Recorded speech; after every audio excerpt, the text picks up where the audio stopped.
പ്രിയ നിന്നെ അരുൺ വിളിക്കുന്നു. അരുൺ എന്തായടാ? പിന്നെ കല്യാണത്തിന് ഞാൻ പറഞ്ഞിട്ടുണ്ട്. അതേതായാലും നന്നായി. അപ്പൊ നീ വരുമ്പോ ഞാനിവിടെ റെഡിയായി നിക്കാട്ടാ. ശരിടാ, ഓക്കെ ശരി. അത് എന്റെ ഇവിടെ വർക്ക് ചെയ്യണ അരുണ വിളിച്ചത്. മഞ്ജുന്റെ കല്യാണമാണല്ലോ.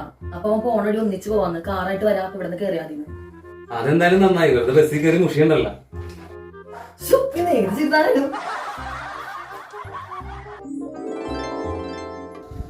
നിങ്ങളൊരു 5 മാഡം വിളിക്കണം. അയ്യോ, ഞാൻ ജോലിയാണ് വീട്ടിലെ മാഡമാണ്. Hello, good morning madam. ഞാനിപ്പോ തന്നെ വരും. അങ്ങനെ നമുക്ക് ഒരുമിച്ച് കൊടുക്കാം.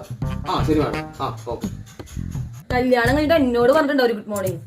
നിങ്ങള് മാഡത്തിന്റെ കൂടെ ഇപ്പൊ എവിടെ പോണേ? എറണാകുളത്ത് അവരുടെ വീട്ടിലേക്ക് സാധനം കൊടുക്കാൻ. എന്റെ കൂടെ വരാൻ പറഞ്ഞ നിങ്ങൾക്ക് നേരമില്ല. മാഡത്തിന്റെ കൂടെ എറണാകുളത്ത് ഇറങ്ങാൻ പോണു. ഒരു പണിയായി. എറണാകുളത്ത് തിരിച്ചു വരുമ്പോൾ ഞാൻ മറൈൻ ഡ്രൈവിലൊക്കെ ഒന്ന് കയറി ഇറങ്ങിട്ടോ.